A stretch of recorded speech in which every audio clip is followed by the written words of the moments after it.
اللهم إني أسألك علما نافعا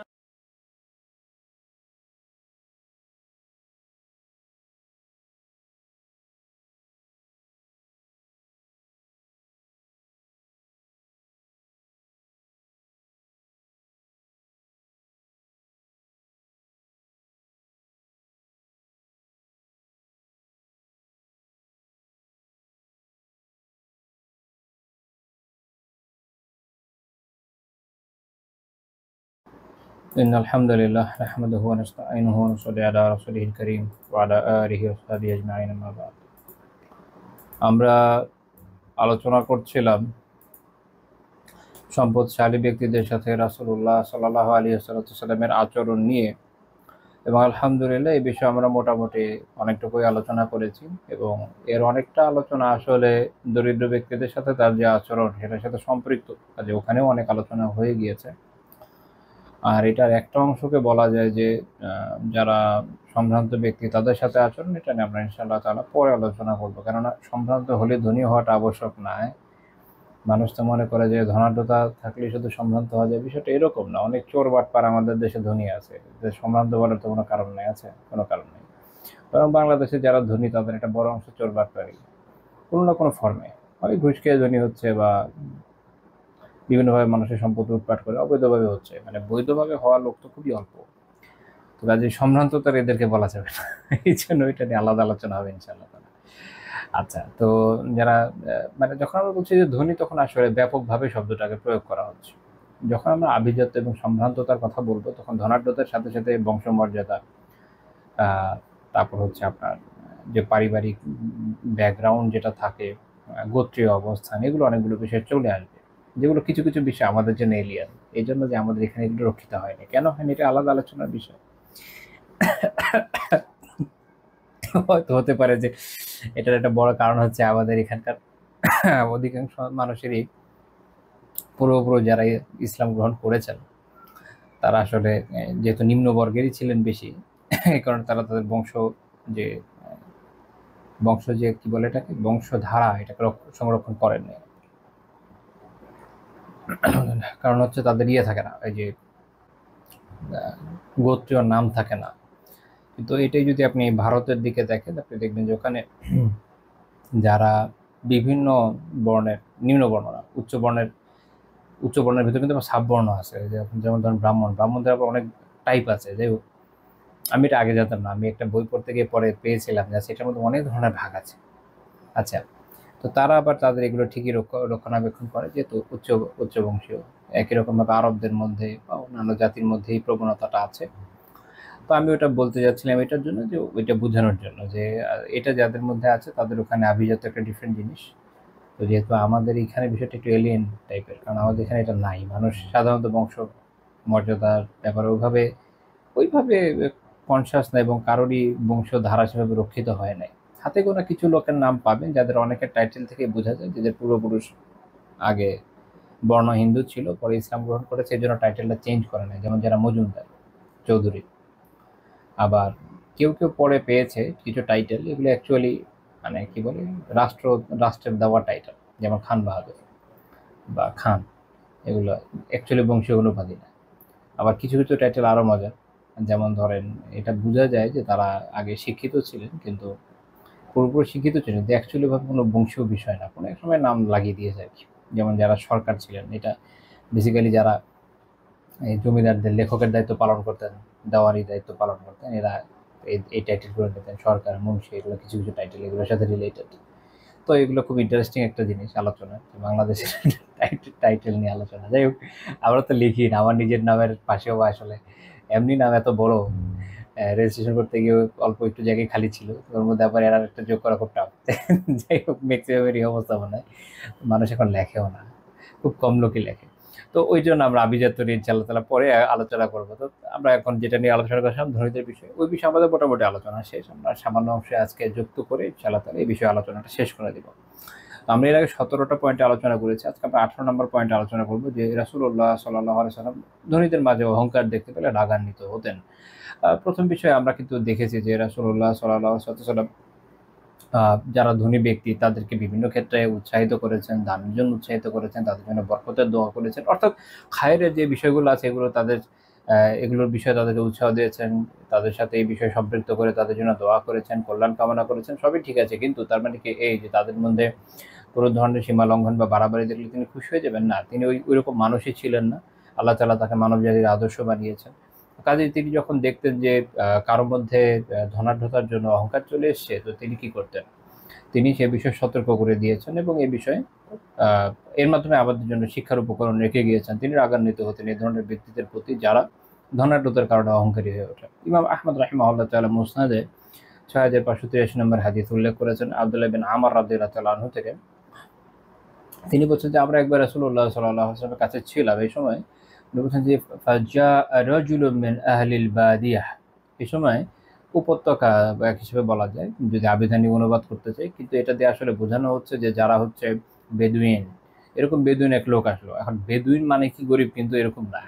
কারণ বেদুইন মানে হচ্ছে যারা উপত্যকায় থাকছে বা যারা ধরেন মরুভূমিতে থাকছে, যাযাবর টাইপের। কিন্তু যাযাবর হলেই সব কিন্তু সবাই কি হয় না, গরিব হয় না। শহরে হলে সবাই যেমন ধনী হয় না, শহরে বস্তিবাসীও থাকে।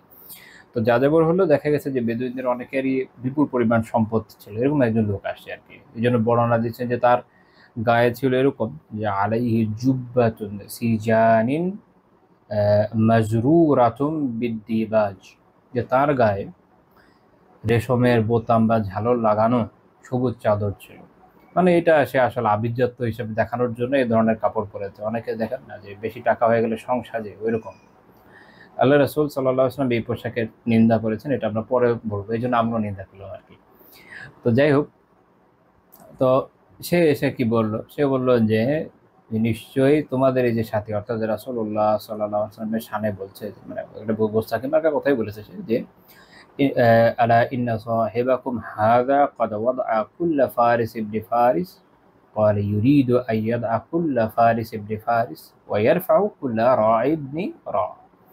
যে তোমাদের এই সাথী অর্থাৎ রাসূলুল্লাহ সাল্লাল্লাহু আলাইহি ওয়াসাল্লামের শানে আল্লাহ তাআলা আমাদেরকে যে কোনো ধরনের আল্লাহ রাসূলের শানের গোস্তাকি থেকে হেফাজত করেন। আমি তো সেই ধরনের কথা বলে বসলো যে তোমাদের এই সাথী তো সব মানে যে সম্ভ্রান্তের সন্তান, যারা যারা সম্ভ্রান্তের সন্তান, সম্ভ্রান্ত এরকম লোকদেরকে নিম্ন করতে চায়, এবং যারা রাখাল টাইপের লোকজন আছে, যারা নিম্ন শ্রেণীর লোকজন আছে, তাদেরকে আমি মানে আবিধানিক অনুবাদে না গিয়ে মূল থিমটা ওঠানোর চেষ্টা করছি। যে তার কথার মূল থিমটা হচ্ছে যে সব নিম্নবর্গীয় লোকদেরকে, যারা ছোট লোকের ছেলে, ছোট লোক, এদেরকে উপরে উঠাতে চায়। তো এটা একটা ইন্টারেস্টিং বিষয় যে রাসূলুল্লাহ সাল্লাল্লাহু আলাইহি ওয়াসাল্লাম কিন্তু এরকম করেন নাই যে যারা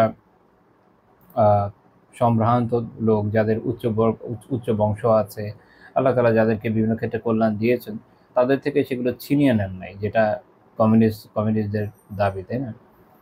আবার এমনও করেন নাই যে যাদের আসলে কোনো দিক দিয়ে কোনো স্কিল নাই, তাদেরকে একদম on the top of everyone বসিয়ে দিয়েছেন, এটাও কিন্তু করেন নাই। বরং অ্যাকচুয়ালি মানব জাতিকে যেভাবে পরিচালনা করা উচিত সেভাবে তিনি করেছেন।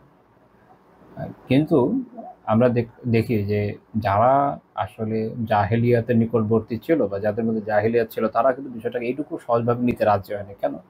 কারণ এই যে ইসলামের একটা বৈশিষ্ট্য, সেটা হলো আমরা প্রত্যেকে এক জাতি, প্রত্যেক মুসলিম এক জাতি। একই দেশে মুসলমান আছে, হিন্দু, খ্রিস্টান, বৌদ্ধ, ইহুদি সব মিলে এক জাতি না, মুসলিমরা এক জাতি। এবং এই এক জাতির ভেতরে যারা আমাদের ভাইরা রয়েছেন, যাদের সম্পদ বেশি আর যাদের সম্পদ কম, উভয়ের প্রতি মহাব্বত থাকে, উভয়ের প্রতি ডেডিকেটেড থাকেন, প্রত্যেকের অবস্থান থেকে অপরকে সাহায্য করার চেষ্টা করেন। যিনি সম্পদশালী তিনি তার সম্পদহীন ভাইকে বিভিন্ন ক্ষেত্রে সাহায্য করেন শুধুমাত্র আল্লাহ তাআলার সন্তুষ্টির জন্য। এখানে কোনো গর্বের জায়গা নাই, অহংকারের জায়গা নাই, এখানে নিজেকে বেশি করে ফুটিয়ে তোলার কোনো জায়গা নাই, বা ভবিষ্যতে তার থেকে আমি নিব এই ধরনের চিন্তা ভাবনা তো থাকে না, ইখলাস থাকে। তো এইটার মাধ্যমে যখন হয় না, তখন আসলে মানুষ অপরকে যে কল্যাণটা দিতে দেয়, এইটার কোনো সীমা থাকে না, লিমিটলেস। বিষয়টা এইভাবে বোঝেন যে ধরেন একটা দেশে যদি কখনো কমিউনিজম হয়েছে না দুনিয়াতে, কিছু কিছু জায়গায় টিকে নাই। তো এরা যখন তৈরি করেছে, এরা যে কাজটা করেছে যে সম্পদকে রাষ্ট্রীয়করণ করেছে, বিভিন্ন ধরনের ব্যবসা বাণিজ্যকে রাষ্ট্রীয়করণ করেছে, এবং করতে গিয়ে যেটা করেছে যে এগুলোকে চালানোর দায়িত্ব দিয়েছে কাদেরকে? আমলাদেরকে। মনে করেন বাংলাদেশে আপনারা জানেন 1972 পরে এক সময় বড় বড় রাষ্ট্রীয় প্রতিষ্ঠানগুলো, বড় বড় প্রতিষ্ঠান অনেকগুলোকে রাষ্ট্রীয়করণ করা হলো, খুব ভালো। চালাবে কে? আমলা। আচ্ছা, আমলা মানে যে লোক হচ্ছে বাংলায় অনার্স করার পরে বাংলা, অঙ্ক, ইংরেজি, জেনারেল নলেজের পরীক্ষা দিয়ে আমলা হয়েছে, সে চালাবে ম্যানেজমেন্ট। এটা কি তার কাজ? মানে তার কি ম্যানেজমেন্ট অনার্স মাস্টার্স আছে? বিবিএমবি ওই সময় তো ছিল না বিবিএমবি, বাট মানে এই রিলেটেড কোনো সাবজেক্টে কোনো ধরনের স্কিল তার আছে? ম্যানেজমেন্টের এত এত থিওরি, এগুলো তার কোনোটা পড়া আছে? শুধু ট্রান্সপোর্টেশন ম্যানেজমেন্টের থিওরি, এগুলোকে তার পড়া আছে যে সে ট্রান্সপোর্ট ডিপার্টমেন্টের হেড হয়ে বসে থাকে? সে তো জানেই না যে লেন 4টা বাড়ায় দিলে গাড়ির চাপ আরও বেড়ে যাবে।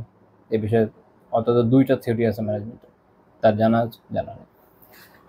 তো তাকে যখন আপনি এরকম জায়গায় বসাবেন, এটা ফল ভালো হবে না। একজন লোক সারা জীবন ব্যাংকিং এর কাজ করে আসছে, তাকে হঠাৎ করে আপনি বানাই দিবেন স্বাস্থ্যমন্ত্রী, সে স্বাস্থ্য চালাতে পারবে? সে তো এটা কিছুই জানে না। তো এটা হচ্ছে বিষয় যে এই ধরনের সিস্টেমে যেটা হয় সেটা হচ্ছে এমন সব লোকদের হাতে বিশাল সম্পদের ভার এসে পড়ে যেটা চালানোর যোগ্যতা তাদের নাই। এই বিষয়টা এরকম যে সেনা প্রধান আপনি নিযুক্ত করছেন ধরেন কোনো এক ইউনিভার্সিটির একজন দর্শনের অধ্যাপককে, যেহেতু উনি অনেক ভালো দার্শনিক, উনি অনেক ভালো সেনাবাহিনী চালাবেন। Is it possible? It's not possible and it's not feasible.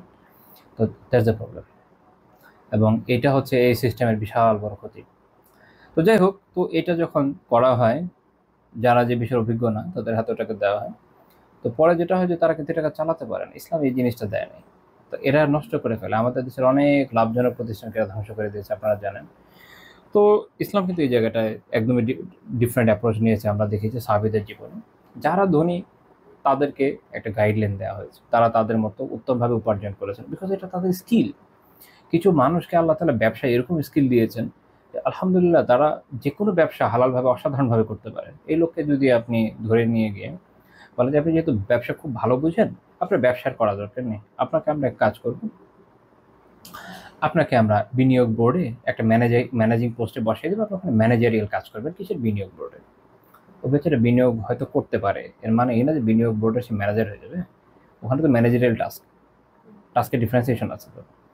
কিন্তু সে ব্যবসা খুব ভালো বুঝে, বা তাকে এমন কোনো জায়গায় বসিয়ে দিলেন যেটা আসলে তার সাথে কোনোভাবেই যায় না, তো তখন যেটা হবে যে তার স্কিলটা অপচয় হবে। ইসলাম এই কাজটা করে নাই।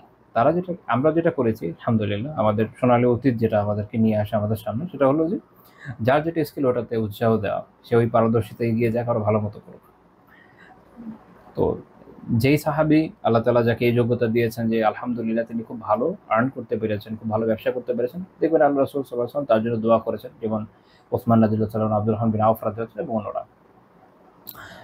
আবার যাদেরকে আল্লাহ তাআলা দুনিয়া বিমুখতা যোগ্যতা দিয়েছেন, এটাও একটা বড় কিন্তু যোগ্যতা, সবার পক্ষে সম্ভব হয় না যে একদম সবকিছু ছেড়ে ছেড়ে বসে থাকবে, এই টাইপের দুনিয়া বিমুখতা, যেমন আবু যর রাদিয়াল্লাহু তাআলা আনহু।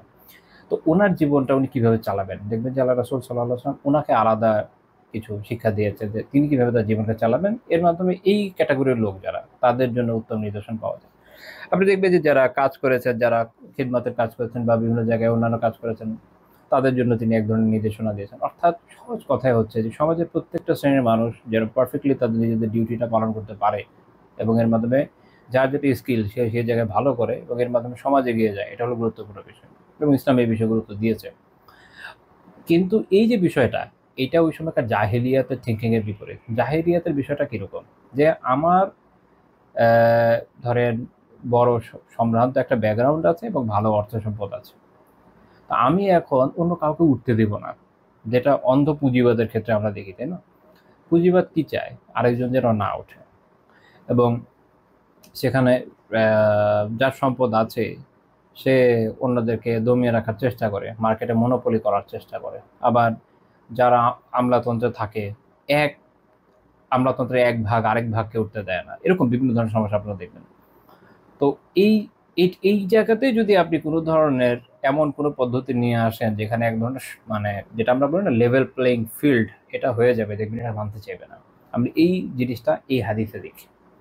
তো সেই ধরনের মন্তব্য কিন্তু করেছে রাসূলুল্লাহ সাল্লাল্লাহু আলাইহি ওয়াসাল্লামের ব্যাপারে। আমরা জানি যে উনি সাধারণত মানুষের সাথে খুব নরম ব্যবহার করতেন, এমনকি ওনার কাছে যারা পাওনাদার ছিল, এমন বেদুইন ওনার ঘাড়ের চাদর ধরে টান দিয়েছে, ওনার ঘাড়ে দাগ পড়ে গেছে, এরকম বর্ণনা আমরা পড়েছি, তাই না? কিন্তু এই হাদিসের ঘটনা একদম ব্যতিক্রম। এই যে একটা জাহেলিয়া, এই যে মানুষকে মানুষ মনে না করা এবং প্রত্যেকে দমন করে রাখার যে একটা প্রয়াস, এটা আল্লাহ রাসূল পছন্দ করেন নাই।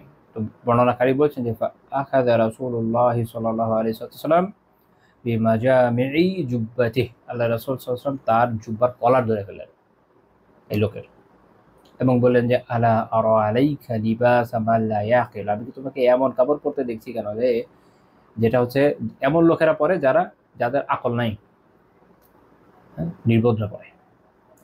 তো বোঝা গেল যে পোশাকের একটা গুরুত্বপূর্ণ দিক আছে, পোশাকের একটা গুরুত্বপূর্ণ দিক আছে। অনেকে মনে করেন যে কোনো পোশাক পরলেই তো হলো, দেখতে সুন্দর লাগলে।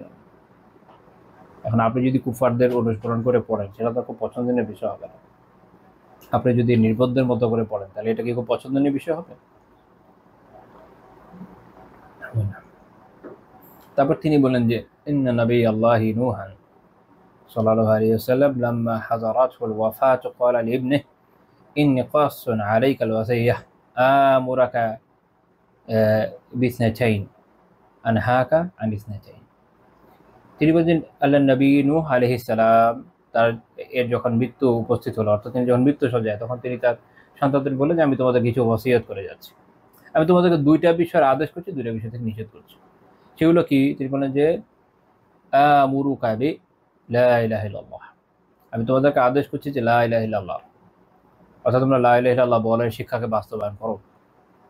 তারপর তিনি বললেন যে ফাইন্না সামাওয়াতি সাবআ ওয়াল আরদিনা সাবআ ওয়ালাউ উদিআত ফি কিফাতিন উদিআত লা ইলাহা ইল্লাল্লাহ ফি কিফা রাজাহাত বিহিন্না লা ইলাহা ইল্লাল্লাহ ওয়ালাউ আন্না সামাওয়াতি ওয়াস সাবআ ওয়ালাউ আন্না সামাওয়াতি সাবআ ওয়াল আরদিনা সাবআ কুন্না হালকাতাম মুবহামাতান কাসামাতহুন্না লা ইলাহা ইল্লাল্লাহ ওয়া সুবহানাল্লাহি ওয়া বিহামদিহি ফাইন্নাহা সালাতু কুল্লি শাই ওয়া বিহা ইউরযাকুল খালক ওয়া আনহাকা আনিশ শিরক ওয়াল কিবর। নূহ আলাইহিস সালাম তার সন্তানদের ওসিয়ত করলেন, দুইটা বিষয়ের আদেশ দিলেন। এক কি? যে লা ইলাহা ইল্লাল্লাহ বলা, লা ইলাহা ইল্লাল্লাহর আমল করা। তিনি বললেন যে যদি 7 আসমান 7 তবক জমিন এক পাল্লায় থাকে, লা ইলাহা ইল্লাল্লাহ আরেক পাল্লায় থাকে, তাহলে লা ইলাহা ইল্লাল্লাহ বেশি ভারী হবে। এটা হচ্ছে ওই জিনিস যেটার জন্য আল্লাহ তাআলা আসমান জমিনকে সৃষ্টি করেছেন, তাই না? এই তো উদ্দেশ্য, তো এর ভারী সবচেয়ে বেশি। আচ্ছা, এখানে বোঝা দরকার যে তার মানে তাওহীদের আমল কত গুরুত্বপূর্ণ আছে। এবং আরেকটা এবং এটাও বলেন যে যদি এরকম হয় যে এই 7 আসমান জমিন মিলে একটা বৃত্ত হয়, তো লা ইলাহা ইল্লাল্লাহ এটাকে ভেঙে ফেলবে, মানে এটা শক্তি এত বেশি।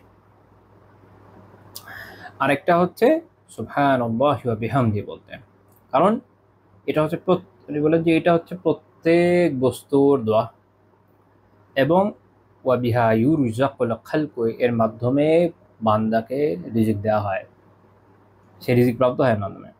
তাহলে আমাদের বেশি বেশি লা ইলাহা ইল্লাল্লাহ সুবহানাল্লাহি ওয়া বিহামদিহি পড়া উচিত, রাইট?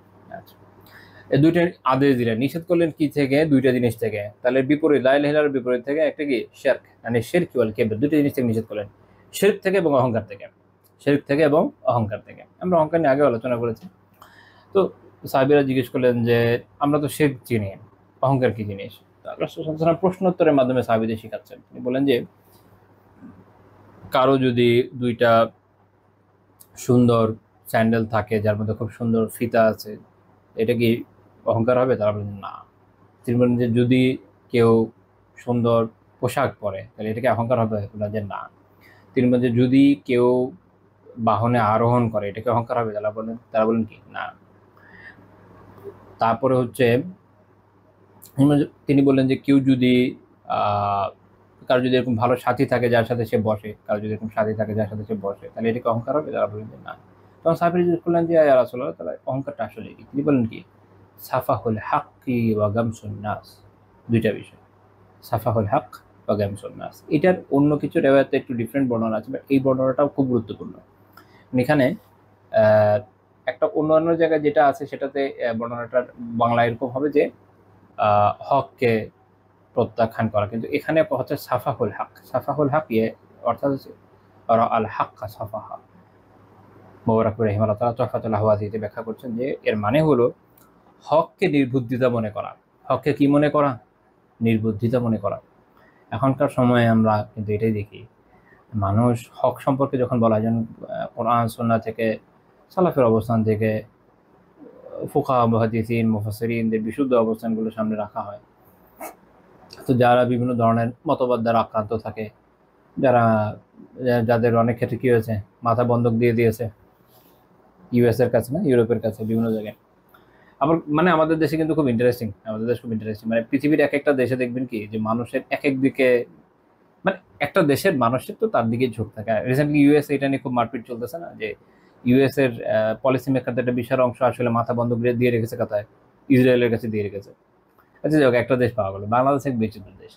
এখানে দেখবেন যে একসময় কমিউনিজম ছিল খুব রবরবা, তখন সবার মাথা বন্ধক দেওয়া ছিল কমিউনিস্টদের কোথায়, মস্কোয়। পরে এরা গ্লোবাল অর্ডার, এদের যেটা ভেঙে গেল, একদল হলো পিকিংপন্থী, একদল হলো কি মস্কোপন্থী। আচ্ছা, আবার একদল হলে পরে গিয়ে যে কোনো পন্থী না, মাঝখানে আমরা থাকবো, যেটা ভালো মনে করবো। ওরা আবার কয়েক ভাগ হয়েছে পরে। আবার দেখবেন যে যারা সেকুলার পার্টি যারা করে, এদের কারো হলো ইন্ডিয়া প্রীতি আছে, কারো আবার ইউএস প্রীতি আছে।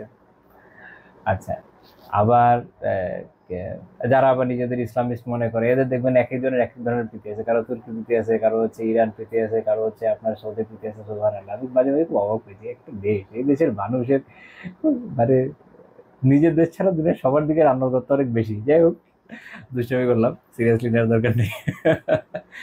তো হয়েছে যেটা, যে যখন মানুষ হকের বিষয়ে তার মানদণ্ডটাকে দিন থেকে সরিয়ে অন্যদিকে নিয়ে যাবে, এবং আসলে সে চাইবে যে আমার যেটা দুনিয়াবি সেন্সে ভালো মনে হচ্ছে, যে আমি যেটা আমি অর্জন করতে চাই, এটার জন্য যেই পথে যাওয়া লাগে এটা গেলে আমার চলবে, এই ক্ষেত্রে আসলে কোরআন সুন্নাহ কি বলছে এটা আমি মানতে পারবো না, অনেক কষ্ট করে এই সেই। এবং যারা এটা মানতে চায়, কারণ মানতে গিয়ে হয়তো তারা মজলুম হচ্ছে, বিভিন্ন জুলুমের শিকার হচ্ছে, তারা হয়তো তাদের বিভিন্ন অধিকার বঞ্চিত হচ্ছে। আমরা তো এন্ড টাইমের কাছাকাছি যাবো, যত বেশি এটা আরো বাড়বে, এটা জানা বিষয়। তো তখন তার মনে হয় কি যে এ হক মানাটা এক ধরনের নির্বুদ্ধিতা। দেখবেন যে যারা খুব সিনসিয়ারলি দিন পালন করে, অনেক সময় মানুষ এই ধরনের কথা বলে, যারা দিন খুব সিরিয়াসলি পালন করতে গিয়ে বিভিন্ন জায়গায় আক্রমণের শিকার হন বা বিভিন্ন সমস্যার শিকার হন, দেখবেন যে ফেসবুকে পোস্ট করলে অনেকে কমেন্ট করে, যাতে মনে হচ্ছে যে আরে ভাই বিশাল নির্বুদ্ধিতার কাজ করেছে, এটা করার কি দরকার ছিল। এটা হচ্ছে এই জিনিস, সাফাহুল হককে নির্বুদ্ধিতা মনে করা। এবং আরেকটা হচ্ছে মানুষকে তাচ্ছিল্য করা, মানুষকে তুচ্ছ মনে করা। তো এই হাদিস থেকে আমরা কোন জিনিসটা বুঝলাম, যে কারো যদি আল্লাহ তাআলা ধনাঢ্যতা দিয়ে থাকেন, এটা আল্লাহ তাআলার নিয়ামত, শুকরগুজার করেন, কিন্তু এটার জন্য অহংকারের সুযোগ নাই। এবং এটা এত ক্রিটিক্যাল বিষয় যে রাসূলুল্লাহ সাল্লাল্লাহু আলাইহি ওয়াসাল্লাম তার নিজের স্বভাবসুলভ অবস্থানের বাইরে গিয়ে এখানে একটা ব্যতিক্রম করেছেন। এই জিনিসটা তিনি এত অপছন্দ করেছেন যে তার করার ধরে ফেলেছেন। এটা খেয়াল রাখতে হবে। তিনি মুসনাদ আহমদের 6583 নম্বর হাদিস, শুআয়ব রাহমাতুল্লাহি আলাইহি সনদকে সহিহ বলেছেন। 19 নম্বর পয়েন্ট, যাকাত আদায় অস্বীকার করলে তিনি রাগান্বিত হতেন। এমনিতে তো সাহাবীদের মধ্যে এটা কখনোই হয়নি, যেটা হচ্ছে যে মুনাফিকদের থেকে হয়েছে, এবং আমরা ওখানে আল্লাহ রাসূল সাল্লাল্লাহু আলাইহি ওয়াসাল্লামের প্রতিক্রিয়াটা দেখতে পাই।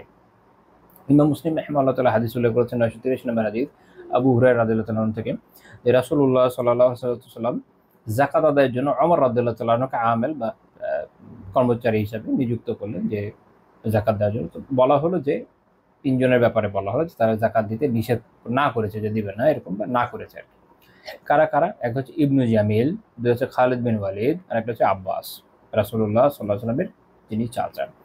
তো যেটা হলো যে এই কথা যখন আসলো, আমরা অ্যাপ্রোচটা দেখবো যে রাসূলুল্লাহ সাল্লাল্লাহু আলাইহি ওয়াসাল্লাম এই তিন বিষয় কিভাবে, মানে তিনজনের ব্যাপারে কি কি মন্তব্য করলেন, এটা একটু বোঝা দরকার। তো যখন ইবনু জামিলের কথা আসলো, এটা মনে রাখেন ইবনু জামিলের বিষয়ে মুল্লা আলী কারি রহমতুল্লাহ আলাইহি মারকাতে উল্লেখ করেছেন। ইবনু জামিল মূলত তার নাম জানা যায় না, লা ইউরাফু ইসমুহু, তার নাম জানা যায় না। এটা মশহুর, এটা প্রসিদ্ধ যে আন্নাহু মুনাফিকুন, সে মুনাফিক ছিল, এটা প্রসিদ্ধ। এই জন্য সাহাবীদের মধ্যে তাকে কি করা হবে না, কাউন্ট করা হবে না, যেহেতু মুনাফিক ছিল। আচ্ছা, তো তার ব্যাপারে আল্লাহ রাসূল সাল্লাল্লাহু আলাইহি ওয়াসাল্লাম কি বলেন, মা ইয়ানকিমু ইবনু জামিল ইল্লা আন্নাহু কানা ফাকিরা ফাগনাহুল্লাহ। এটা হচ্ছে আমাদের আর কি শিক্ষার জায়গাটায় মূলত। পরের অংশটুকু আলোচনা করবো, যেন কেউ ভুল না বুঝে, এই জন্য আলোচনা করে দিব। তো আল্লাহ রাসূল সাল্লাল্লাহু আলাইহি ওয়াসাল্লাম কি বললেন, যে ইবনু জামিলের বিষয়ে তিনি বললেন মা ইয়ানকিমু, এর ব্যাখ্যা করতে গিয়ে আলী কারি রাহিমাহুল্লাহ বলছেন, অর্থাৎ মা ইউনকিরু নি'মাতাল্লাহ, অর্থাৎ ইবনু জামিল মূলত আল্লাহ তাআলার এই নিয়ামতকে অস্বীকার করেছে, প্রত্যাখ্যান করেছে। কোনটা? যে সে আগে ছিল গরিব, আগে কি ছিল? গরিব ছিল। আল্লাহ তাআলা তাকে ধনী করেছেন। তাহলে মানুষকে ধনী করেন কে? আল্লাহ তাআলা। তো এর মাধ্যমে সে আসলে কি করলো? নেয়ামতের কুফরি করলো, নেয়ামত অস্বীকার করার মাধ্যমে। তো এই কারণে রাসূলুল্লাহ সাল্লাল্লাহু আলাইহি ওয়াসাল্লাম এই শব্দের প্রয়োগ করলেন, মায়ানকিমু। তো এটা আবার কেউ কেউ এরকম বলা যায়, অর্থাৎ এর মাধ্যমে প্রতিশোধ নিচ্ছে এক হিসাবে। তো মূল বিষয় হচ্ছে যে সে আল্লাহ তাআলার নিয়ামতের অস্বীকার করেছে, প্রত্যাখ্যান করেছে নিয়ামতকে। আর আল্লাহ তাআলার নিয়ামতের শুকরগুজারি হয় তার হক আদায় করার মাধ্যমে। তো আল্লাহ তাআলা তাকে দরিদ্র থেকে ধনী বানিয়েছেন, কিন্তু সে আল্লাহ তাআলার এই হকটা আদায় করে নাই। তো রাসূলুল্লাহ সাল্লাল্লাহু আলাইহি ওয়াসাল্লাম এটা বললেন। তাহলে এটা বোঝা গেল যে তিনি অত্যন্ত ক্ষুব্ধ হয়ে এই কথাটা বলেছেন এই মুনাফিকের বিরুদ্ধে।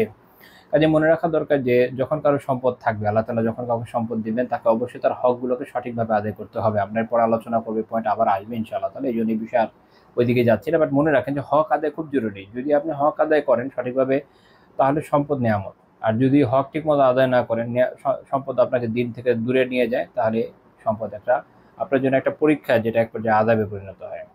আচ্ছা, আর খালিদ রাদিয়াল্লাহু তাআলার ব্যাপারে তিনি বলেন যে আম্মা খালিদুন ফা ইন্নাকুম তাযরিবুনা খালিদান قد احتبس أدراعه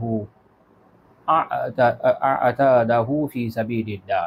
তিনি বলেন যে আর খালিদ ইবনে ওয়ালিদের কাছে তোমরা এই যে যাকাত চেয়েছো, এটাতে আসলে তার প্রতি অবিচার করেছো। কেন? তিনি আবার ব্যাখ্যা করছেন, কারণ সে তার যে বর্ম, তার সম্পদ, এটা আল্লাহর পথে ওয়াকফ করেছে। অর্থাৎ খালিদ রাদিয়াল্লাহু আনহু তখন কন্টিনিউয়াস জিহাদের উপরে, ওনার ওই সময় ব্যবসা বাণিজ্য আর কিছু ছিল না, এবং ওনার কাছে আসলে তেমন কিছু ছিলই না। তো হয়েছে যেটা, যে বোঝা যাচ্ছে যে তারা সবার কাছে যেহেতু চাচ্ছিলেন, যার ছিল তিনি তো দিয়েছেন, যার নাই সে তিনি কোত্থেকে দিবেন।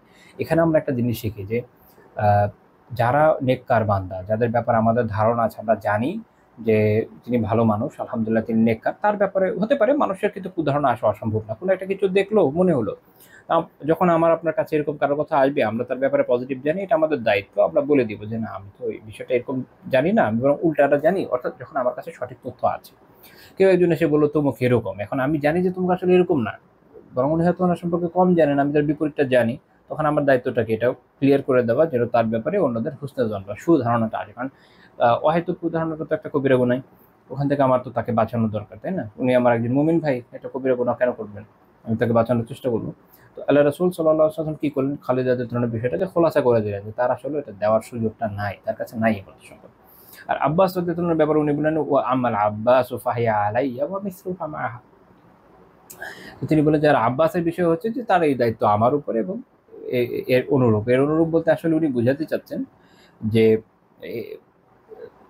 অন্যান্য বর্ণনা থেকে আসে যে আব্বাস রাদিয়াল্লাহু আনহুর যে সম্পদের যাকাত মূলত রাসূলুল্লাহ সাল্লাল্লাহু আলাইহি ওয়াসাল্লাম সেটাকে অগ্রিম নিয়ে নিয়েছিলেন, যেখান থেকে এই মাসালা আসে যে কেউ চাইলে অগ্রিম যাকাত দিয়ে দিতে পারে। বাট পরে আবার একটু আছে যে আপনার যদি বেশি, মানে দেখা যায় যে আপনি যে পরিমাণ দিলেন আপনার আসলে পরের বছর যাকাতের থেকে বেশি আসে, তখন ওটা আপনি কতটুকু কম হয়ে গেছে ওটা আপনি পরে দিয়ে দিবেন, সেটা আলাদা কথা। আবার এটা প্রশ্ন আসতে পারে যে যদি দেখা গেল যে আমি একটা অ্যামাউন্ট দিলাম কিন্তু তার থেকে আসলে কম আসে, 1 বছর পর যদি জানতে পারি, বাকিটা নফল সাদাক হিসেবে গণ্য হবে, কোনো সমস্যা নেই। তো এটা আল্লাহ রাসূল জানিয়ে দিলেন যে না, আব্বাস রাদিয়াল্লাহু আনহুর বিষয় হচ্ছে এরকম যে তার এটা আদায় হয়েছে, অগ্রিম হয়েছে। এই হাদিসের পরবর্তী অংশ থেকে মনে হয় যে তিনি নিজে আদায় করে দিবেন। অন্যান্য রাওয়ায়াত থেকে জানা যায় যে তিনি আসলে এক অগ্রিম নিয়ে নিয়েছিলেন। এইটা একটা গুরুত্বপূর্ণ বিষয়, এটা বোঝা যে আমি যখন জানি কারো ব্যাপারে, তার ওজরটা আমার পেশ করা দরকার। একজন মুমিন ভাইয়ের পক্ষ থেকে ওজর কি করা দরকার? পেশ করা দরকার। আমাদের সমস্যা হচ্ছে যে এরকম, যখন কারো ব্যাপারে কোনো আপত্তি আসে, তখন আমার মাথায় সবার আগে, বা যে কারো মাথায় সবার আগে তার আরও 10টা দোষ আসে। আগে দেখেন যে সমস্যাটা আসছে এটা কোনো ওজর আপনার জানা আছে কিনা। দুনিয়াতে আমরা কেউই তিন ফেলাই বল না, প্রত্যেকেরই তো গুনার অভাব নাই। যেই জিনিসটা আমি ওজর দিতে পারি দেই, আর কিছু না হোক আমার নিজের একটা নেকামল চলছে, মানে নিজের জন্যই। আমি মাঝে মাঝে বলি যে আপনি যদি অ্যাকচুয়ালি সেলফিশ লোক হন, অ্যাকচুয়ালি সেলফিশ, তাহলে আপনি অনেক সওয়াব কামাইতে পারবেন। কিভাবে? কারণ হচ্ছে দেখা যাচ্ছে যে এই যে আপনি আপনার নিজের চিন্তাটাও যদি করেন যে আচ্ছা আমার তো সওয়াব দরকার, আমি আমার এই ভাইকে সাহায্য করি, কিছু দরকার নেই, জাস্ট এইটুকু চিন্তাও যদি করেন, তাহলে দেখবেন যে সমাজটা অনেক ভালো থাকবে। আমরা যে সেলফিশ না, সিউডো সেলফিশ। কেউ যদি আসলেই সেলফিশ হয়, কেউ থেকে নিজেকে ধ্বংসের দিকে ঠেলতে পারে, মানে কেউ যদি চায় যে ভাই আমি আমার নিজের কল্যাণে শুধু চাই, সে কি নিজেকে ধ্বংসের দিকে ফেলতে পারে? সে কি গুনায় যেতে পারে? সে কি এই কাজ করতে পারে? যখন এই কাজ করতে আসলে কি তাকে সেলফিশ বলা যায়? সে সিউডো সেলফিশ। আসলে সেলফিশ হয়ে উঠতে পারে না, কিছুই হতে পারে না, অপদার্থ হয়েছে। আল্লাহ তালা আমাদেরকে অবস্থা থেকে হেফাজত করে নেবেন। তাহলে আমরা এখানে বললাম যে এই যে হক, সম্পদের হক আদায় করা খুব জরুরি। পয়েন্ট নাম্বার 20, ধনাঢ্যতার কিন্তু ফিতনাও আছে। ধনাঢ্যতার কি আছে? ফিতনাও আছে। এবং আমরা দেখি যে রাসূলুল্লাহ সাল্লাল্লাহু আলাইহি ওয়াসাল্লাম ধনাঢ্যতার ফিতনা থেকে পানাহ চাইতেন আল্লাহ তাআলার কাছে। সহিহ বুখারী মুসলিমের হাদিস। আয়েশা রাদিয়াল্লাহু তাআলা আনহা থেকে বর্ণিত যে রাসূলুল্লাহ সাল্লাল্লাহু আলাইহি ওয়াসাল্লাম এই দোয়া করতেন, এটা খুব লম্বা দোয়া। আল্লাহুম্মা ইন্নী আউযু বিকা মিনাল কাসালি ওয়াল হারামি ওয়াল মাআসামি ওয়াল মাগরাম ওয়া মিন ফিতনাতিল ফাকরি ওয়া মিন ফিতনাতিল কবরি ওয়া আযাবিল কবরি ওয়া মিন ফিতনাতিন নার ওয়া আযাবিন নার ওয়া মিন শাররি ফিতনাতিল গিনা। এটা হচ্ছে আমাদের জায়গা। ওয়া মিন শাররি ফিতনাতিল গিনা ওয়া আউযু বিকা মিন ফিতনাতিল ফাকর। এখানে আবার কোনো কোনো রিওয়ায়াতে শারর শব্দটা যুক্তও আছে। আচ্ছা, তো এই অনেকগুলো বিষয় থেকে আল্লাহ রাসূল সাল্লাল্লাহু আলাইহি ওয়াসাল্লাম আল্লাহ তাআলার কাছে আশ্রয় চেয়েছেন। অলসতা থেকে, বার্ধক্য থেকে, গুনাহ থেকে, ঋণ থেকে, কবরের ফিতনা থেকে, কবরের সাজা থেকে। ফিতনা মানে কবরে যে প্রশ্নোত্তর করা হবে সেটা ফিতনা থেকে। ফিতনা মানে তো পরীক্ষা, ওই পরীক্ষা থেকে। জাহান্নামের ফিতনা থেকে, জাহান্নামের শাস্তি থেকে, তারপর হচ্ছে আপনার যেটা ওয়া মিন শাররি ফিতনাতিল গিনা, অর্থাৎ ধনাঢ্যতার যে ফিতনা, তার যে ক্ষতি, এগুলো থেকে, এখান থেকে তিনি আশ্রয় চেয়েছেন। এবং আশ্রয় চেয়েছেন দারিদ্র্যের যে ফিতনা, এটা থেকে। দুইটা বিষয়। এরপর আরো অনেকগুলো বিষয় আছে, এটা সালাতের শেষে পড়ার দোয়া, খুব চমৎকার দোয়া, মুখস্থ করে নিতে পারেন। সহিহ বুখারীর 6368 নম্বর হাদিসে পাবেন। ইবনে হাজার রাহমাতুল্লাহি আলাইহি ফাথুল বারিতে ইমাম গাজালি রাহিমাহুল্লাহ তাআলার বক্তব্য উল্লেখ করেছেন যে ফিতনাতুল গিনা আসলে কি, ধনাঢ্যতার ফিতনা কি। ওই যে একটু আগে একটা কথা বলেছি, মনে রাখেন যে ধনাঢ্যতার ফিতনা আছে, দারিদ্র্যেরও ফিতনা আছে, দুইটারই ফিতনা আছে, এবং উভয় ফিতনা থেকে আমাদের বাঁচাটা খুব জরুরি। বিষয়টা এরকম না শুধু ধনাঢ্যতার ফিতনা, দারিদ্র্যেরও ফিতনা আছে। এই জন্য রাসূলুল্লাহ সাল্লাল্লাহু আলাইহি ওয়াসাল্লাম এইখানে দুই ধরনের ফিতনা থেকে আশ্রয় চেয়েছেন, দুই ধরনের ফিতনা থেকে। ইমাম গাজালি রাহিমাহুল্লাহ বলছেন যে ফিতনাতুল গিনা বা ধনাঢ্যতার যে ফিতনা, এটা কি জিনিস উনি ব্যাখ্যা করছেন। যেমন আল হিসু আলা জামইল মাল ওয়া হুব্বুহু হাত্তা ইয়াগসিবাহু মিন গায়রি হিল্লি। যেমন ধন সম্পত্তির ফিতনা হচ্ছে কি, অর্থ সংগ্রহের, অর্থ জমা করার যে লোভ, এর প্রতি যে ভালোবাসা, এই পর্যায়ে যাওয়া যে সে হালাল উপার্জন ছাড়া এটা সে অর্জন করে, অর্থাৎ হারামভাবে অর্জন শুরু করে, অর্থাৎ সম্পদ জমা করার লোভে, এটার ভালোবাসায় সে হালাল হারামের কোনো তোয়াক্কা করছে না, যেভাবে পাচ্ছে নিচ্ছে। তো এটা একটা বড় ফিতনা।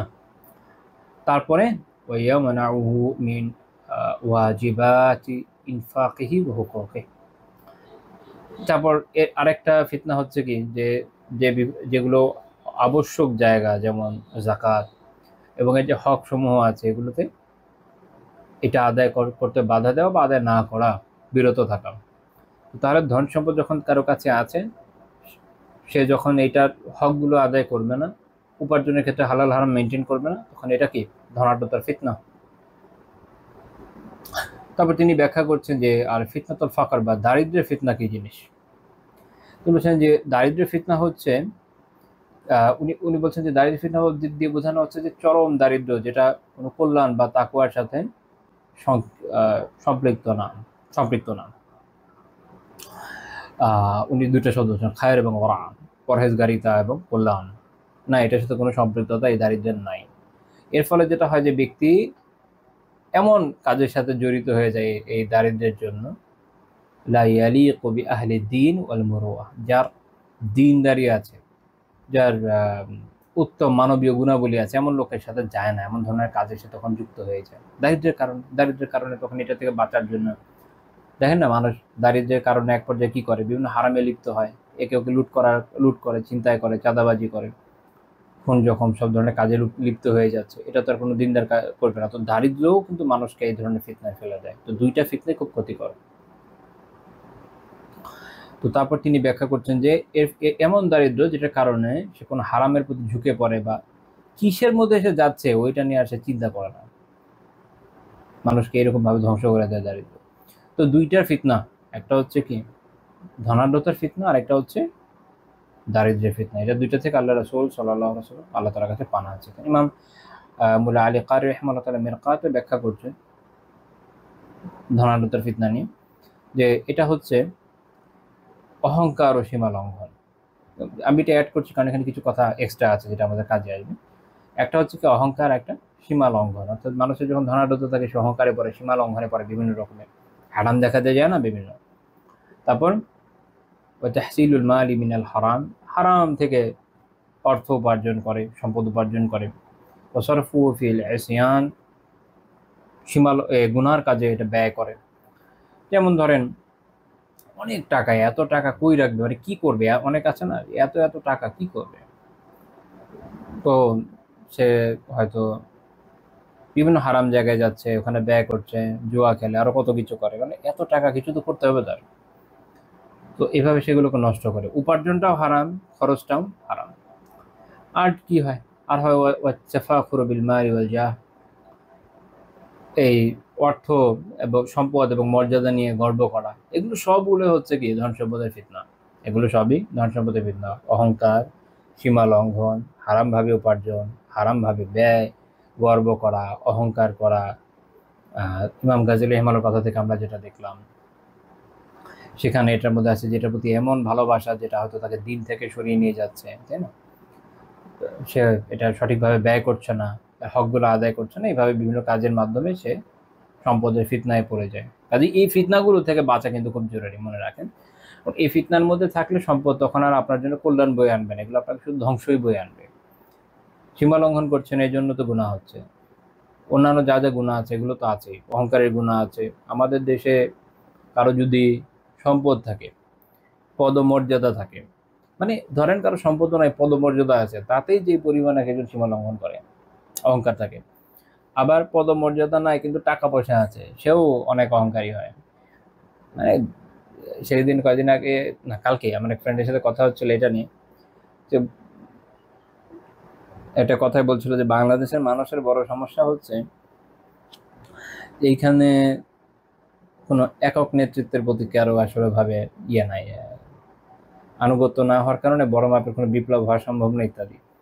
আমি বললাম যে কেমনে হবে, এদেশের মানুষ সবাই তো নেতা, মানে আমরা সবাই নেতা, দুইটা চারটা লোক পেয়ে গেলে সবাই নেতা হয়ে যায়, এবং কেউই আসলে ইয়ে থাকতে চায় না, অনুসারী থাকতে চায় না, তাই না?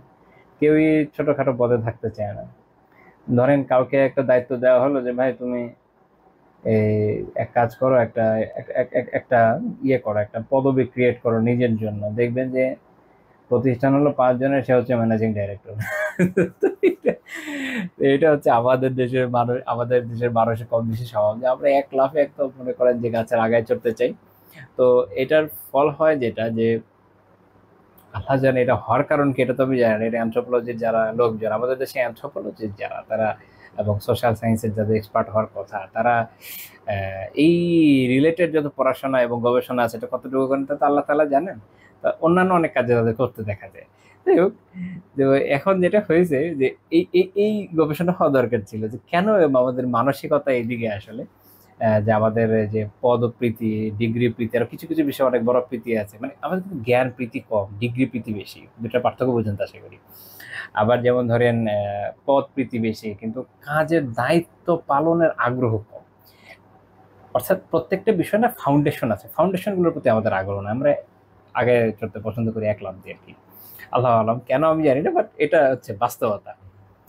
তো যখন কারো সামান্য সম্পন্ন হয়, তার মধ্যে গর্ব এবং অহংকার চুয়ে চুয়ে পড়ে, সে ধরাকে সরা জ্ঞান করে। আমাদের বাংলাতে একটা প্রবাদ আছে, আঙুল ফুলে কলা গাছ, মানে এই সমাজে আছে বলে এই প্রবাদটা তৈরি হয়েছে। এখানে খুব সতর্ক থাকতে হবে, সাবধান থাকতে হবে। মনে রাখেন যে আপনাকে যদি আল্লাহ তাআলা সম্পদ দেন, এটা আল্লাহ তাআলার নিয়ামত, ঠিক আছে, এটা কিন্তু দায়িত্ব। আল্লাহ তাআলা যদি আপনাকে মর্যাদা দেন, আপনাকে যদি কোনো পদে বসান, এটা যতটা না মর্যাদা, যতটা না আপনার নিয়ামত, তার থেকে বেশি আসলে এটা দায়িত্ব। তো দায়িত্বের ক্ষেত্রে আমরা অবহেলায় একদম top notch, that's the problem. তো মনে রাখেন যে আপনি যদি নিজের যে পদমর্যাদা বলেন, নিজের যে আর্থিক অতিসঙ্গতি বলেন, এইটা নিয়ে জীবনে কখনো কোনো অহংকার না করেন, এখনকার ভাষায় বলতে গেলে ফ্লেক্স না করেন, কোনো সমস্যা নাই। এটার কারণে আল্লাহ তাআলার কাছে কোনো জবাবদিহিতা নাই, বরং এটা না করার কারণে আপনি সওয়াব পাবেন, কারণ এটা করাটা ছিল গর্ব এবং অহংকার, যেটা কবিরা গুনাহ। বিপরীত ক্রমে আপনি যদি বিনীত থাকতে পারেন, এগুলোর হকগুলোকে আদায় করতে পারেন, তো ওর জন্য আপনি আল্লাহ তাআলার কাছে সওয়াব পাবেন। প্রবলেম হচ্ছে যে মানুষ সেটা করে না। এক তো সে তার দায়িত্বগুলো ঠিকমতো পালন করে না, তার যে কর্তব্য আছে এটাকে ঠিকমতো পালন করে না, এবং এটা এই পর্যায়ে গেছে যে আমাদের দেশে কেউ তার কর্তব্য পালন করলে আমরা সেলিব্রেট করি, ওয়াহ মাশাআল্লাহ, তালি দিই না, বিশাল কাজ করে ফেলেছে সে, সে তার দায়িত্ব পালন করেছে। ভাই, দায়িত্ব পালন করার জন্য তো টাকা নিচ্ছে, না করার জন্য তো সে গুনাহগার। যতটুকু সময় বা যতটুকু দায়িত্ব পালন করছে না ততটুকুর জন্য গুনাহগার। ওই টাকাই তার উপার্জনই হালাল না, ওটা সাদাকা করে দিতে হবে, যতটুকু যতটুকু সে ফাঁকিবাজি করে। তো আমাদের অবস্থা হচ্ছে এরকম যে কেউ এখন একটু পালন করলে খুশি হয়ে যায়, কিন্তু এটা মনে রাখেন, আপনি সরকারি বেসরকারি যে কোনো ধরনের জায়গায় চাকরি করেন, আপনি ব্যবসা করেন, আপনি যা মন চায় তাই করেন, আল্লাহ তাআলা আপনাকে যে দায়িত্ব দিয়েছেন ওই দায়িত্বকে পালন করা, আপনাকে যে সম্পদ যে নিয়ামত দিয়েছেন তার হক আদায় করে, এটা আপনার দায়িত্ব, ওটা আপনাকে করতে হবে। মানে পেয়েছেন যখন, দায়িত্ব পালন করতে হবে। ঠিক আছে, বিষয়টা এরকম না যে একদম টেকেন ফর গ্রান্টেড, আর কোন মানে পেয়েছি সুখ আর শান্তি, বিষয়টা এরকম না। আমাদের দেশে এমন অনেক বিষয় আছে যেগুলো আসলে সেলিব্রেটেবল না। মানে আপনি যদি অমুক পদটায় বসেন, তমুক অবস্থানে জীবনে যান, এটা আপনার সেলিব্রেট করার বিষয় না, এটা আপনার মাতম করার বিষয়, যদি শরীয়তে মাতম যায় যেত। কারণ আপনার উপর এমন দায়িত্ব পড়েছে, এত এত লোকের দায়িত্ব পড়েছে যে হক ফাঁকি দিলে জনে জনে গিয়ে যে মাফ চাইবেন, ওই পরিমাণ মাফ চাইতেও আপনি পারবেন না, মানুষের পরিমাণ এতই বেশি যাদের দায়িত্ব আপনার কাঁধের পড়ে। এইটা সেলিব্রেটের বিষয় না। সালাফের যুগ হলে মানুষ এরকম চাকরি যদি বা এরকম পদের কথা যদি তাদেরকে বলা হতো, বলতো আল্লাহর রাস্তায় মাফ করেন, আমি পালাইলাম। অনেক মানে যখন ইসলামী আইন জারি ছিল ইসলামী রাষ্ট্রে, তখনও আল্লাহর আইন অনুযায়ী কাজ করবে। তারপর এমন অনেক পদ আপনি দেখবেন, হিসাব রক্ষক, বিচারক, এরকম পদ বড় বড় ইমামদের বলা হয়েছে, বলছে যে আমি মজলুম হয়ে মরে যাব, তারপর এই পদ দেবো না। ইমাম আবু হানিফা রাহিমাহুল্লাহ তাআলা নেন নাই, জেলের ভিতরে আটক থাকা অবস্থায় বলা হয় যে বিষ প্রয়োগে ওনাকে শহীদ করে দেওয়া হয়েছে। অন্যান্য আরও অনেক ইমামের ঘটনা আছে, অনেকে পালিয়ে গেছেন, জাস্ট পালিয়ে গেছেন, লিটারেলি পালিয়ে গেছেন, খুঁজে পাওয়া যায়নি তাকে বহুকাল, আত্মগোপনে থেকে মরে গেছে। এই দায়িত্ব নিব না, অথচ এত ইনসাফপূর্ণ সমাজের মধ্যে এই অবস্থা, আপনি চিন্তা করেন এখন কোথায় আছি আমরা। সেখানে কিন্তু সেলিব্রেট করে, আবার মাঝে মাঝে মনে হয় ভাই মাতম পরকালে কি হবে আল্লাহ তাআলা একমাত্র ভালো জানে। যাই হোক, মাতম শরীয়তে যায় না, এটা কথার কথা বলা মানে আমাদের সব আপসাইড ডাউন। আমি মাঝে মাঝে বলি যেটা ভাবা উচিত ছিল আমরা ওটা উল্টা ভাবি, এটা তো প্রবলেম। আচ্ছা, যাই হোক, তো মনে রাখেন এ হচ্ছে ধনাঢ্যতা পদমর্যাদার ফিতনা, আল্লাহ তাআলার কাছে আশ্রয় চান। সম্পদ দরকার, হক আদায় করে ওইভাবে দোয়া করেন যে আল্লাহ আপনি যদি আমাকে সম্পদ দেন, হক আদায়েরও তৌফিক দেন। এমন না হোক যে এটার জন্য আমি পরকালে জবাব দিতে করতে এরকম যেন না হয়, ধরা যেন পড়তো না, এটা হলো বড় কথা। আচ্ছা, আর দারিদ্রের ফিতনা কোথায়? আলী কারি রহমাতুল্লাহ সুন্দর ব্যাখ্যা করেছেন এটা। তিনি বলছেন যে এটা হচ্ছে ইয়াল হাসাদু আলাল আগনিয়া, যারা ধনী তাদের প্রতি হিংসা। তো হিংসা তো আর বৈধ কাজ না। এখন একজনের মনে হবে যে আরে আমি তো গরিব মানুষ, আমার কি সমস্যা? না, অনেক সমস্যা আছে, আপনারও সমস্যা আছে। ধনী হোক গরিব হোক, এই দুনিয়া পরীক্ষার জায়গা, প্রত্যেকের পরীক্ষা আছে। আপনি যদি পরীক্ষা ঠিক মতো আদায় করতে পারেন, আপনি ধনী হয়ে জান্নাতে যেতে পারেন। আর পরীক্ষায় যদি ফেল মারেন, আপনি গরিব হয়েও কি হতে পারেন? জাহান্নামে যেতে পারেন। সিম্পল। ওইটা এরকম, মনে করেন একজন 10 জায়গায় টিউশন নিয়েছে, আরেকজন কোথাও টিউশন নেয় নাই, ও টাকা এনে টিউশন নিবে কোথা থেকে? Doesn't matter. পরীক্ষা যদি পাস করেন, তো টিউশন যে নেন নাই আলহামদুলিল্লাহ, তারপরও গ্রেট, পাস করছেন, A+ পার্সেন্ট, ভেরি গুড। আর পরীক্ষা যদি ফেল মানেন, 10 জায়গায় টিউশন নিয়ে ডাজন্ট ম্যাটার, তাই না? তখন বলবে যে এটা হচ্ছে অপচয় হয়েছিল, বেহুদা টাকা খরচ হয়েছে এর পিছনে। ও এই বিষয়টা এরকমই মনে করেন। যাই হোক, তো কাজী দরিদ্র হলে যে মাফ পেয়ে যাচ্ছে এরকম না, তারা দেখা যায় যে হিংসাকারীতে পরিণত হয়। আরে আল্লাহ অমুককে নিয়ামত দিয়েছেন, এই সেই, এমন অবস্থা আমরা অনেক সময় দেখি যে আল্লাহ তাআলা কাউকে নিয়ামত দিয়েছেন আলহামদুলিল্লাহ, আরেকজনের জলে। কেন, ভাই? আমাদের ইমামরা বলেছেন যে তাকদীরের প্রতি দোষারোপের মতো।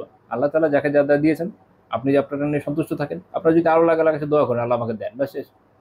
এবং আমরা হাদিস থেকে জানি যে আরেকজনের জন্য যদি দোয়া করি যে আল্লাহ অমুককেও দেন, তো আল্লাহ আমাকেও দেবেন ইনশাআল্লাহ। তো বরং যেই ভাইকে দেখছেন যে আল্লাহ তাআলা তাকে সম্পদ দিয়েছেন, আপনার বোন আল্লাহ তাআলা তাকে স্ত্রী দিয়েছেন, বা একজন বোন তার স্বামী নাই, আল্লাহ তাআলা আরেকজন বোনকে আলহামদুলিল্লাহ ভালো স্বামী দিয়েছেন।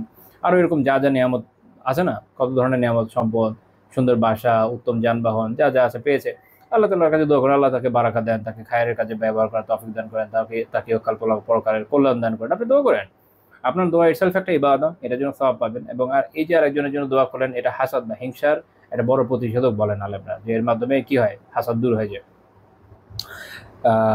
তৃতীয় বিষয় হচ্ছে যে যখন আপনি একজনের জন্য দোয়া করছেন, তখন ফেরেশতারাও আপনার জন্য দোয়া করছে যে আল্লাহ আপনি একেও দেন, তো ইনশাআল্লাহ তাআলা আপনিও পাবেন। হাসাদ বা হিংসার মাধ্যমে কিছু অর্জন হবে না, এটার মাধ্যমে আপনার নেকি ধ্বংস হবে, আপনি কবিরা গুনাহ করবেন, এবং আপনি যেটা পাবেন না ওটা পাবেন না, যেটা তাকদীরে ছিল ওটাই পাবেন। তো এটা মাথায় রাখেন। কাজে এটা গরিব, এটা হচ্ছে দারিদ্রের বড় ফিতনা। তারপরে কি হয়, তারপরে হয় যে তিনি বলছেন তাদের ধনীদের যে সম্পদ সেটার প্রতি তার লোভ, তার যে অতি আগ্রহ, এগুলো এটা একটা বড় ফিতনা। এই লোভের কারণে সে বিভিন্ন ভাবে তার পদস্খলন ঘটে। তারপর এইভাবে হয়, তিনি ব্যাখ্যা করছেন যে দেখা গেল যে সে নিজেকে হীন করে, তার নিজের সম্মানকে কলুষিত করে, তার দিনকে সে ক্ষতিগ্রস্ত করে এই অভাবের কারণে।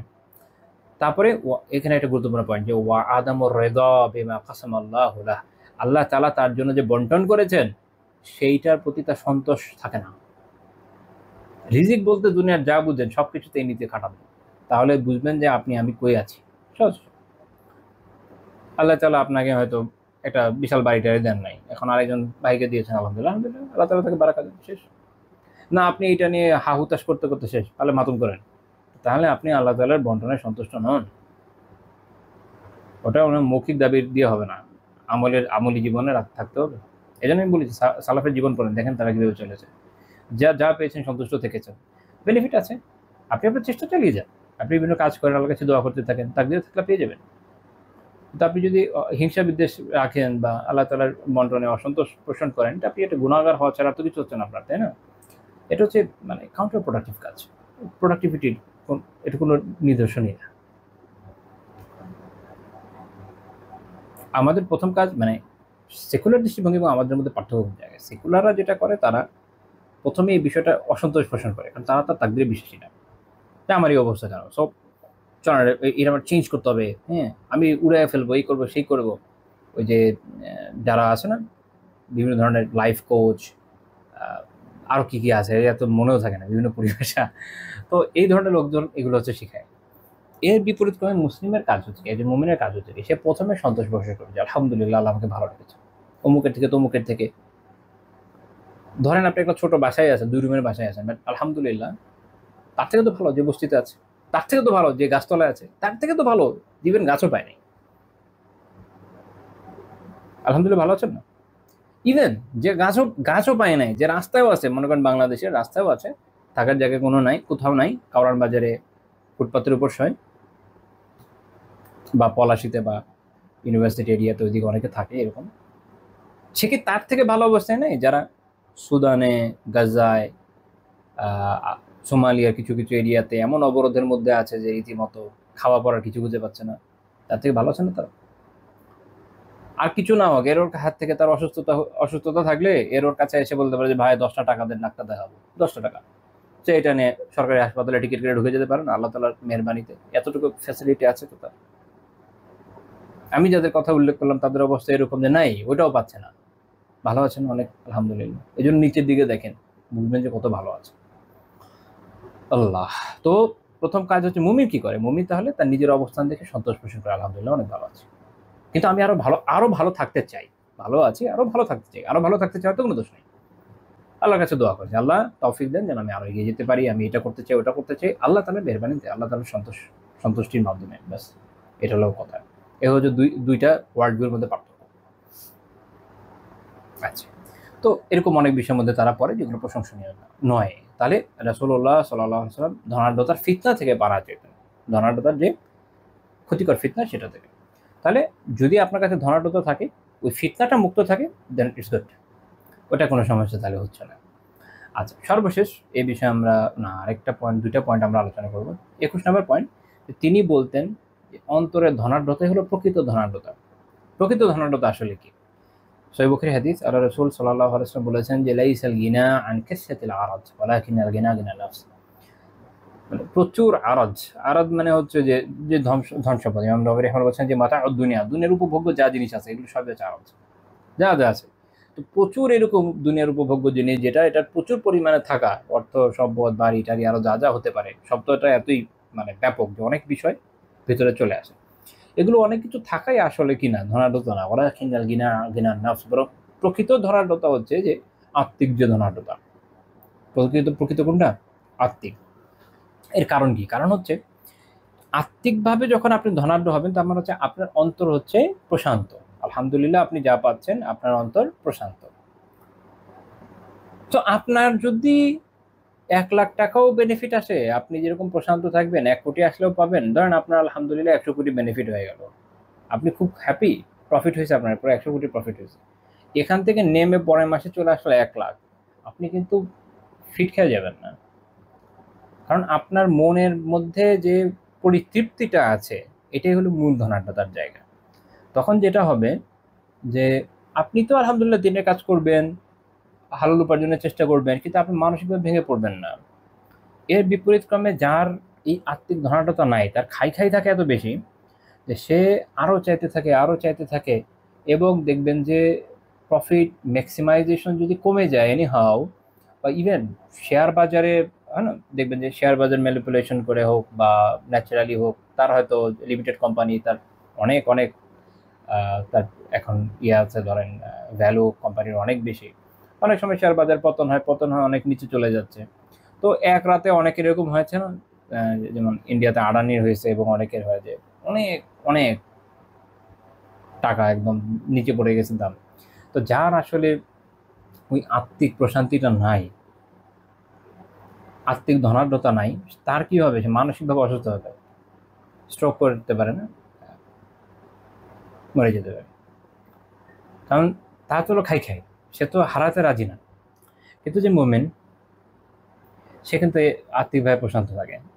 এই যে আব্দুর রহমান বিন আউফ রাদিয়াল্লাহু আনহুর কথা আমরা পড়ি, উনি যখন মক্কা থেকে হিজরত করে মদিনায় আসেন, ওসমান রাদিয়াল্লাহু আনহু আসেন, এই যে সাহাবীরা গেলেন, ওনাদের অনেকেরই তো মক্কায় ভালো সম্পদ ছিল। মুসআব বিন উমাইর রাদিয়াল্লাহু আনহুর কথা চিন্তা করেন, মক্কার সবচেয়ে বলা হয় যে মানে ওখানকার সবচেয়ে ভালো মতো জীবনযাপনকারী এবং সবচেয়ে ব্যয়কারী যুবক ছিলেন তিনি। কিন্তু সবকিছু ছেড়ে যখন চলে আসলেন, এই যে আত্মিক ধনাঢ্যতা, এটা ওনাদের ছিল। এটার ফল হয়েছে এইটা যে সবকিছু ছেড়ে আসায় ওনারা কিন্তু ইয়ে হন নাই, একদম হয় না যে একদম ভেঙে পড়ে যে আমি এখন কি করব, আমার এত ছিল, আমার এখন কিচ্ছু নাই, আমি এখন কিভাবে জীবনযাপন করবো, এই এই এই সমস্যায় কিন্তু ওনারা পড়েন না। কারণ ওনাদের অন্তর ছিল প্রফুল্ল। এই জন্য এক হাদিস আছে, ওয়াচিবুন নাফসি মিনান নাঈম, এবং মানুষের যে অন্তরের যে প্রফুল্লতা, এটা হচ্ছে আল্লাহ তাআলার নিয়ামতের একটি একটি নিয়ামতের অন্তর্ভুক্ত। যখন আপনার অন্তর প্রফুল্ল হবে, তখন আল্লাহ তাআলা যদি আরো সম্পদ দেন, তাতে আপনার যেমন অন্তর প্রফুল্ল থাকবে, যখন চলেও যাবে আপনার মনে মাথা ঘামানো না, আপনি তো আখিরাতেই চিন্তা করছেন। আমরা অনেক সময় বলি যে আলহামদুলিল্লাহ আমি সম্পদ কামানোর চেষ্টা করছি দিনের জন্য, এইসব আলহামদুলিল্লাহ খুব ভালো, খুব ভালো। কিন্তু যখন কোনো ক্ষতি হয়ে যায়, তখন বোঝা যায় যে আসলে কতটুকু। বুঝাতে পেরেছি? ধরেন আপনি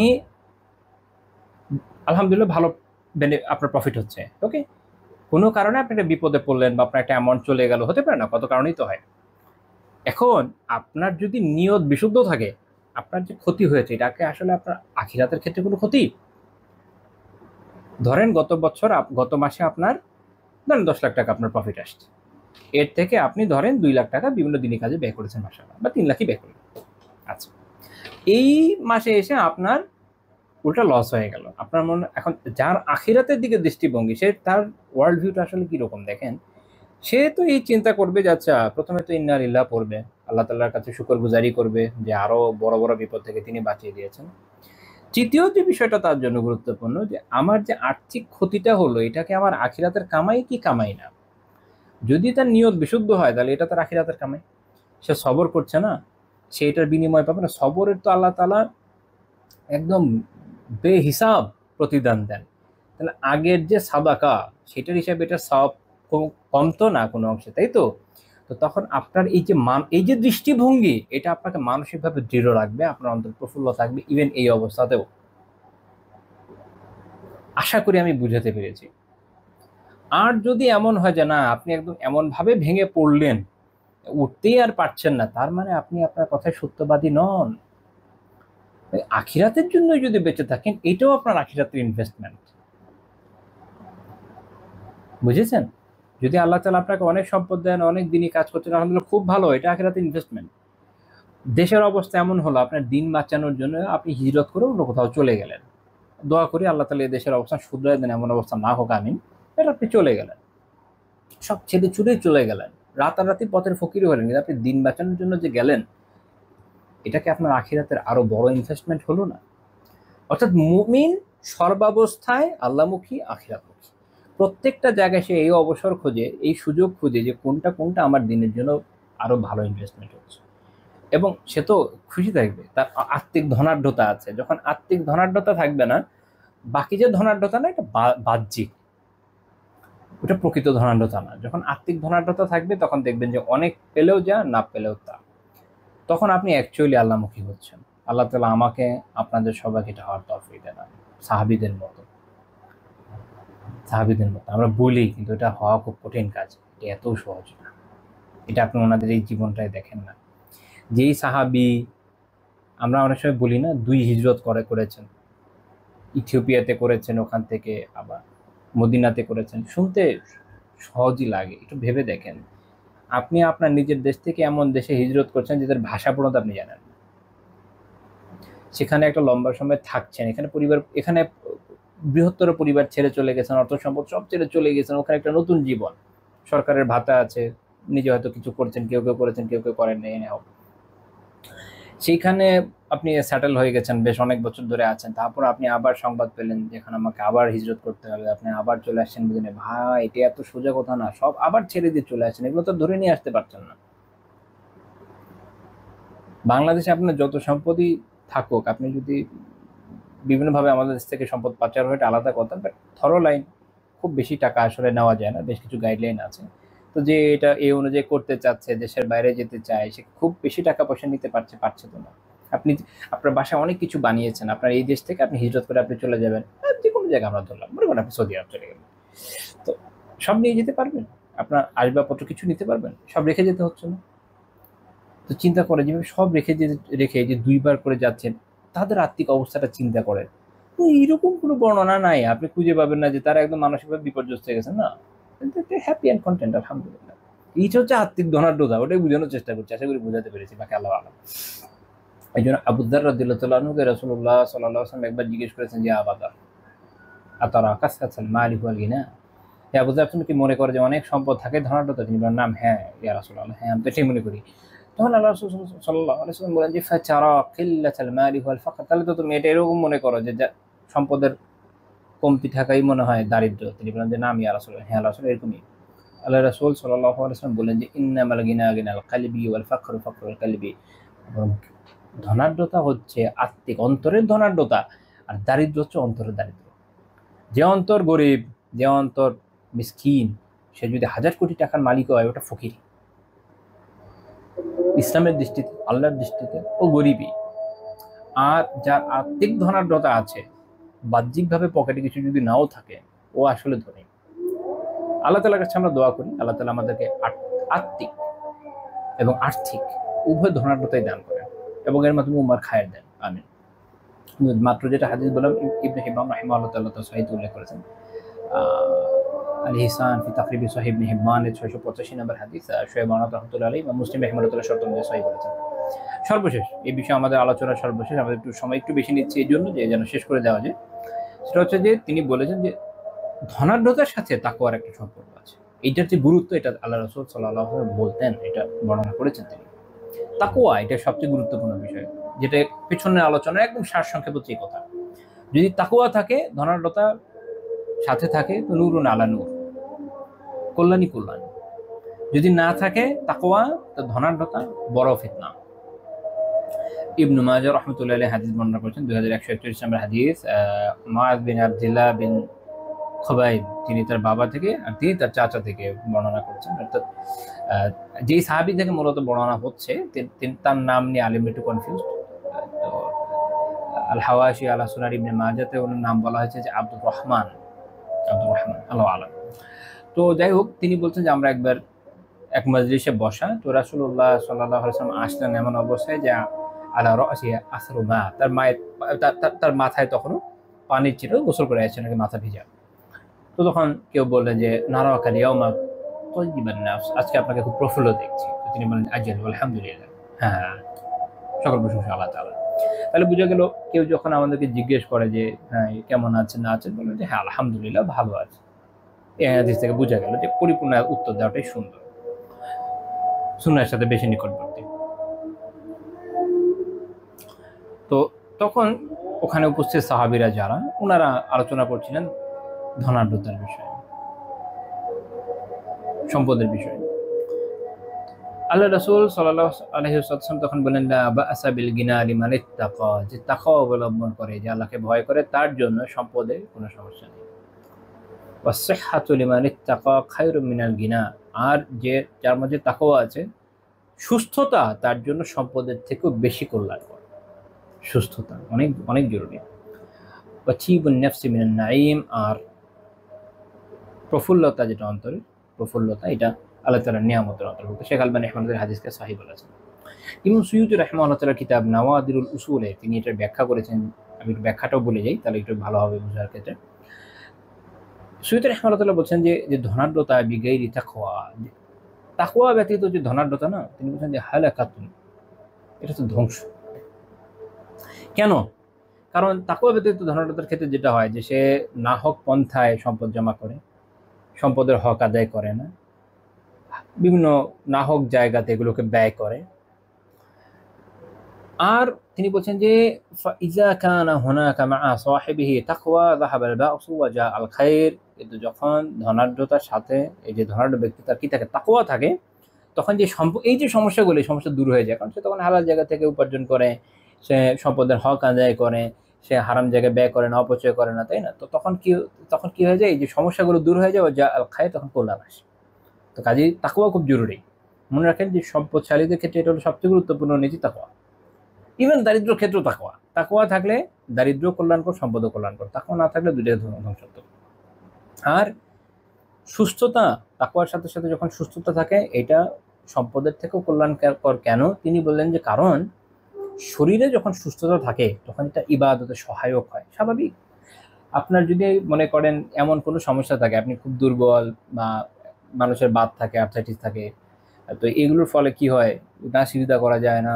আপনি দেখবেন যে অনেকে মসজিদে গিয়ে চেয়ারে নামাজ পড়ছে, আসলে সালাতে তো ওই স্বাদটা থাকে না। আপনি যদি জমিনে কপালই না ঠেকাতে পারেন, ঠিক মতো রুকুই করতে না পারেন, আবার আপনার শারীরিক সক্ষমতাও নাই, আপনি লম্বা সময় তেলাওয়াত করবেন এটাও পারছেন না, লম্বা সময় দাঁড়িয়ে কিয়াম করবেন তাও পারছেন না, আপনি ঠিক মতো রুকু সিজদা করতে পারছেন না, আবার শারীরিক অবস্থা কারো এরকম যে মসজিদে যাবে এটাও হয়ে ওঠে না। তাহলে সুস্থতা খুব জরুরি। সুস্থতা থাকলে এটা ইবাদতে সহায়ক হয়। কাজী উনি বলছেন যে সুস্থতা এটা হচ্ছে একটা খুব প্রশংসনীয় সম্পদ আসলে। আর অসুস্থতা এটা হচ্ছে আসলে অক্ষমতা, না, অসুস্থতাকে অক্ষমতা দিকে নিয়ে যায়। কাজে যখন আপনার সুস্থতা আছে, আলহামদুলিল্লাহ, আপনি খুব খুব উত্তম কাজে এটাকে ব্যয় করতে পারছেন ইবাদতে। আর অসুস্থতার ফলে, আপনার দুর্বলতার ফলে অবস্থা হয় এরকম যে আপনি আর ওটাকে ব্যয় করতে পারেন না, কোনো না কোনো ভাবে আপনার ইবাদতে ঘাটতি চলে আসে। এই জন্য উনি একটা মজার কথা বলছেন যে বলা আজিজু কাল মাইয়িত, যে অক্ষম সে তো মৃতের মতো। অক্ষম সে কিসের মতো? মৃতের মতো। মৃত যেমন আমল করতে পারছে না, আর যে অক্ষম ব্যক্তি তারও তো অনেক আমল দূর হয়ে যাচ্ছে, অনেক আমল তার পক্ষে করা সম্ভব না। যে যত বেশি সুস্থ, যে যত বেশি সক্ষম, তার পক্ষে অনেক আমল করার সক্ষমতা, সামর্থ্য তত বেশি হয়। কাজে সুস্থতা তাকওয়াবান ব্যক্তির জন্য সম্পদের থেকেও কল্যাণকর। হ্যাঁ, যদি আল্লাহর মেহেরবানিতে সম্পদ, সুস্থতা সব থাকে এবং সব উত্তমভাবে কাজে লাগানো হয়, তো খুব ভালো, নূর আলা নূর। তো যাই হোক, আজকের আলোচনা আমরা এই পর্যন্তই রাখছি, যেহেতু সালাতের সময় আমাদের প্রায় হয়ে গেছে। আল্লাহ তাআলা আমাদের বিষয়গুলো বোঝার ও আমলের তৌফিক দান করুন।